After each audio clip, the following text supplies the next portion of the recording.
afternoon, everybody. I just wanted to give you a quick little story and talk a little bit. So, my very first ball python ever. Even though if you talk to me today, I talk about my first snake, it's not really my first snake. It's really my first snake as in getting into the hobby and stuff like that. But my very first ball python ever, I actually purchased at a flea market in Youngstown. This was probably about 10 or 12 years ago. I was at a flea market. I was vending. I was selling like antiques and old tools and stuff.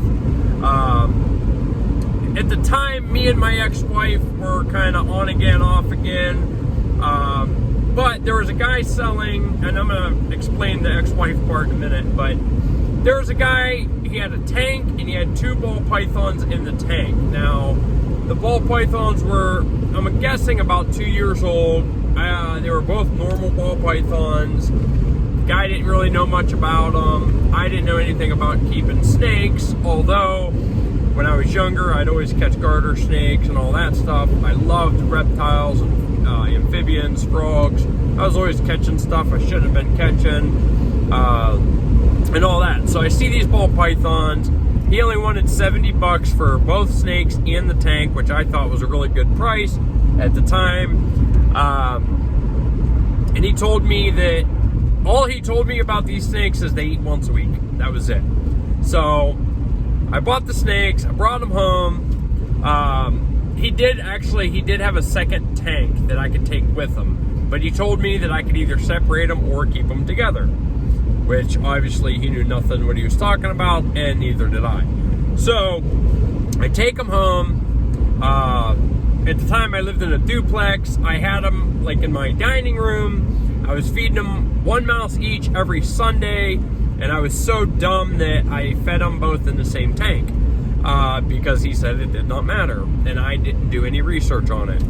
Now, back to the ex-wife part.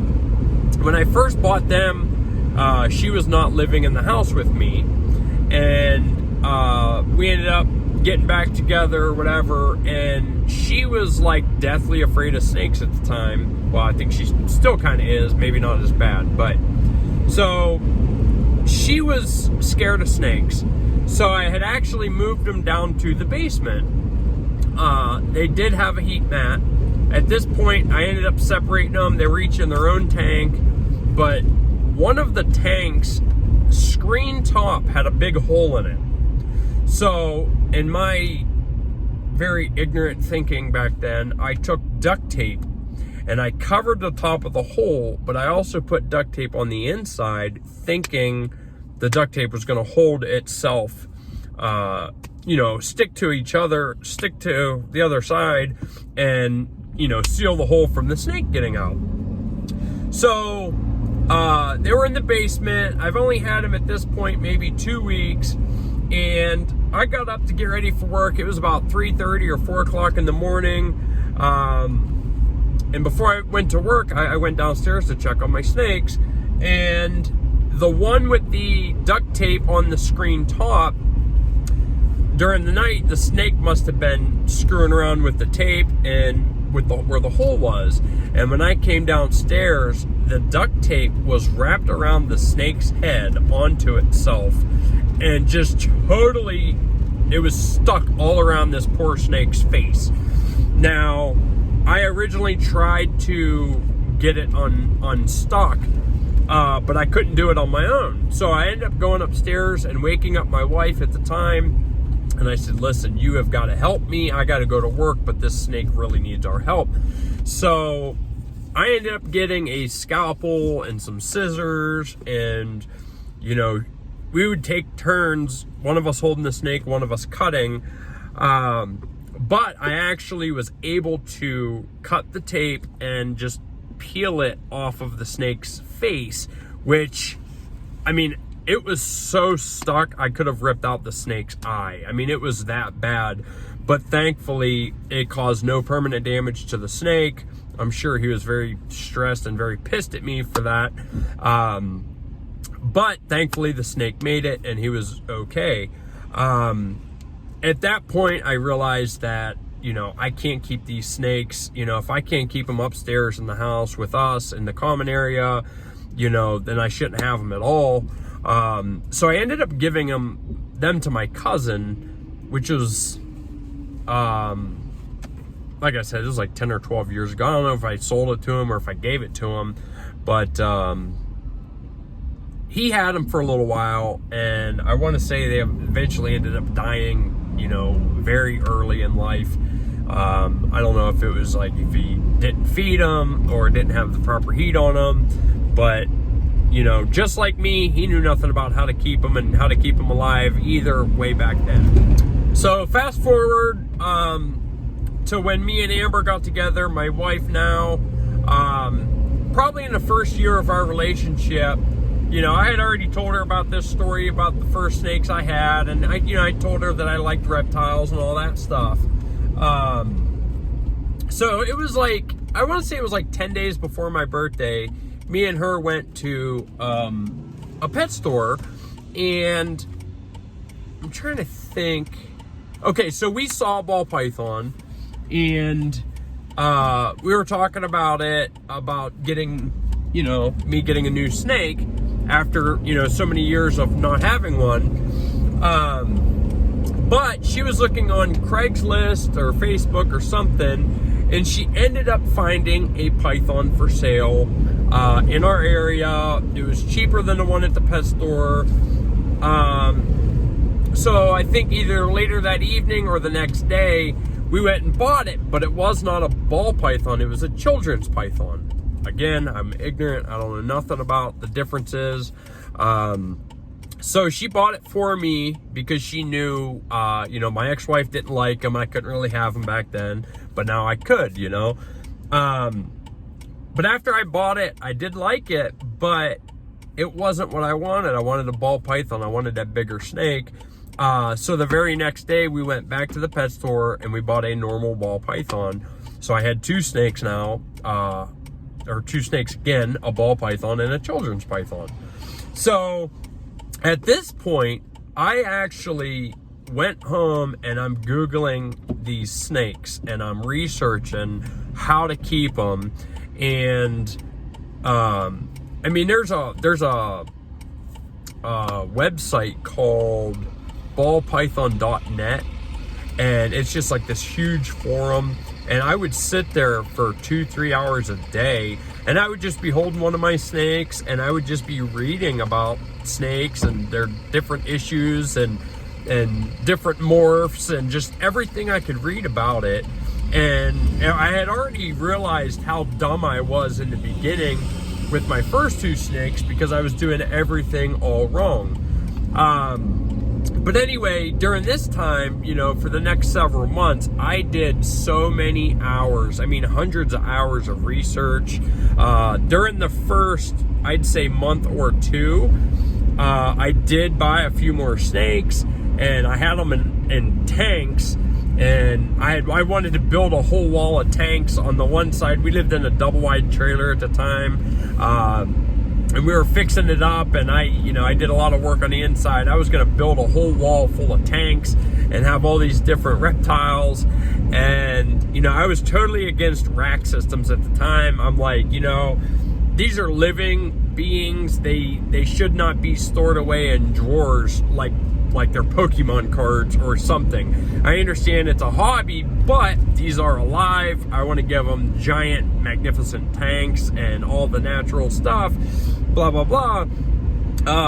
But at the time, you know, after, like I said, a month or two, I did a lot more research, and I seen that the rack systems actually provides them with what they need much easier than tanks do. Now, you can keep a ball python in a tank, but it's harder to maintain their heat and humidity and their security because you got to have good hiding and all that stuff. Like, the snakes don't really care about dirt and fake logs and all the things we think they want. They just want heat, their humidity, they want to feel secure, so they like to ball up in the tight little spots underneath a rock or a hide or something, you know. So I bought my first rack, and I moved all of my snakes into that first rack. And at the time, my wife she did not agree with me on the rack system. She was still stuck on the tanks, and she thought I was a hypocrite because I swore I'd never keep my animals in a rack system, and I was going to have tanks and all that. And it took her another month or two before she realized that, yeah, I mean, the racks do much better. I mean, we're getting perfect sheds now, like every time. The snakes are eating when they're supposed to, and it just all seemed to be better in their rack systems. But I said all of that to say this. When I bought them first 2 snakes, I didn't do any research at all, and I just went by what the person that sold me the snakes, I just went by what he told me and how to take care of them and how to keep them. And I almost killed them in literally just 2 or 3 weeks of having them. I almost killed them because I did not research them. I didn't understand anything about where they lived in the wild and how to take care of them and all that.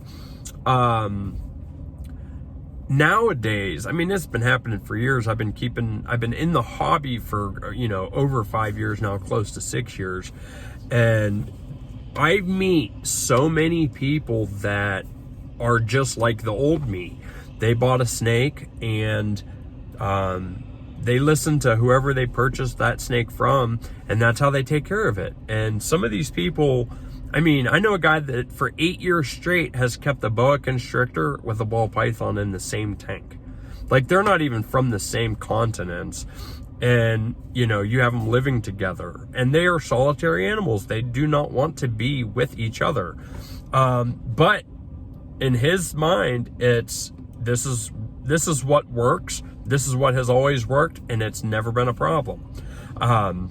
But what I do tell people is it's not a problem until it's a problem. I'll tell you this story too. A couple years ago, literally 2 people in the same time frame told me that they had their leopard geckos living together.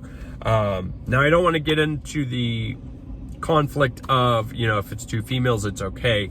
Both people I'm talking about, they were pets, and they did not know the sexes of their geckos. One of them was actually married into my family. She's like, yeah, I had them for 2 years. Since they were babies, they've always lived together. They're fine. And I told her the same thing. Listen, it's not a problem until it's a problem.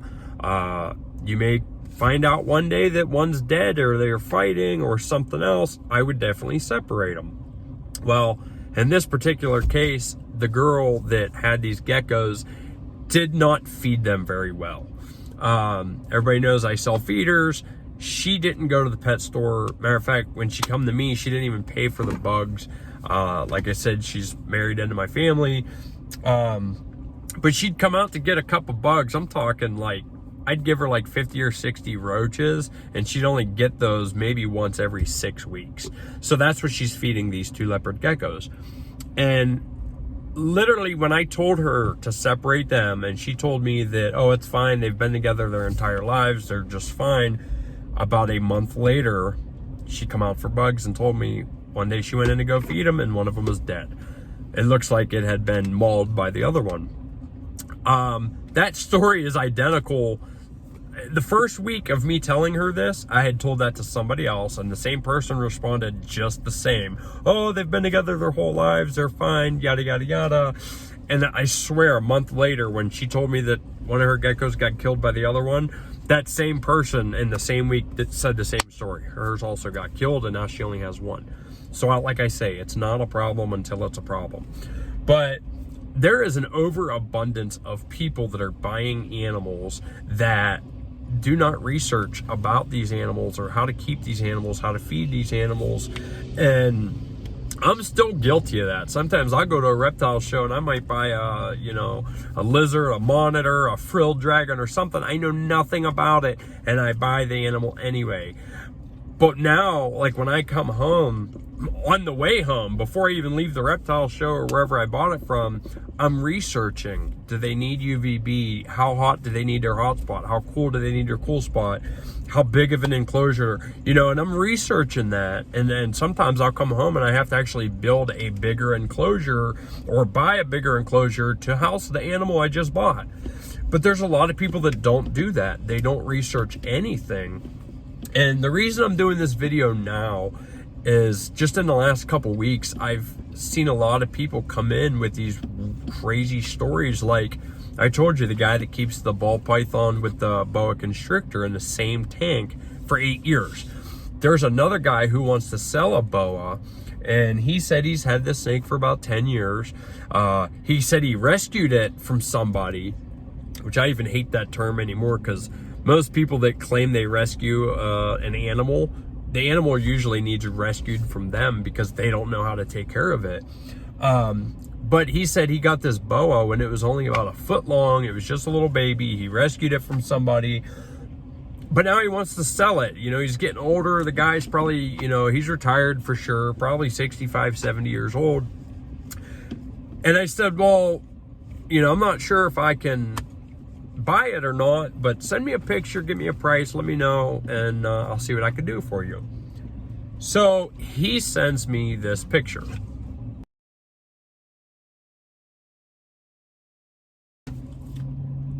That snake is way too big for that tank. It looks like a 10-gallon aquarium, and he has this 7-foot boa in it. Like, how can you even think that's okay to live your entire life, or to have an animal live their entire life in such a small enclosure? It's terrible the way that one in particular is being treated. Please do some research. Please look into how these animals live in the wild, what kind of spacing requirements they need, what kind of heat they need, everything. I don't care if you're an impulse buyer and you buy an animal without doing the research, that's cool. But after you have that animal in your care, please do some research. You know, they can't talk to us. They can't tell us how they're feeling or if they like how they're being kept or nothing. As humans, as the one with the brain, it's up to us to give them what they need to survive. Not just to survive, they should thrive. You know, to feed them properly, give them the proper enclosures and all that. There's no excuse for that. I mean, in the palm of our hand, we have the information of the world on every smartphone. Almost anything you ever want or need is right there in the palm of your hand. There is no excuse for that kind of ignorance to not take care of an animal the way that it needs taken care of.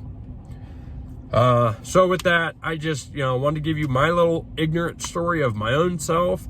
And, you know, we need to do better with educating people without putting them down, you know, which is terrible because most reptile Facebook groups is just people bashing each other. And if you post a picture, you know, if your reptile's in the wrong size enclosure or anything, people just lose their mind and immediately just start telling you you're an idiot and you're dumb. And instead of helping people, they're just, you know, demeaning them and just getting ignorant with them.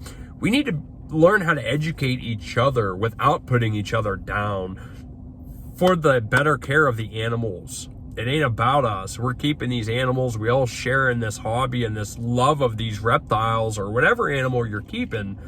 You know, we should want to educate each other. We should want not only ourselves to do better, but our friends and everybody keeping these animals.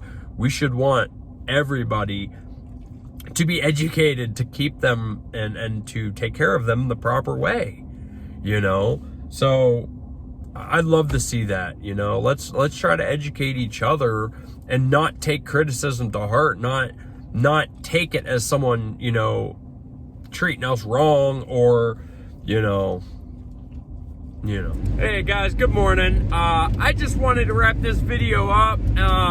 I realized I left out a lot of the stuff I did want to talk about, but the video is already too long for me to go into too much more detail.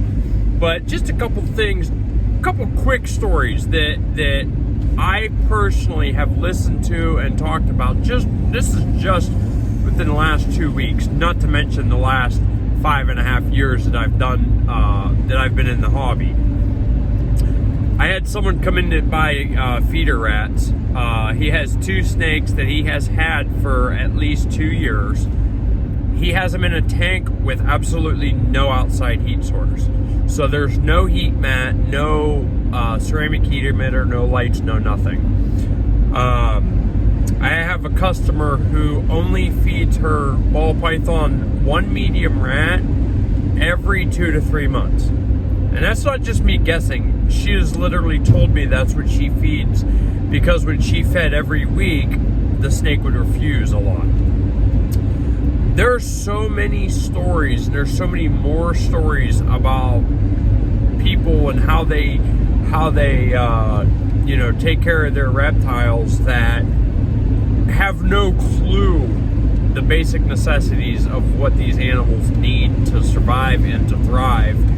And I think we need to do better as a whole. You know, I'm not trying to bash you or bash anyone else.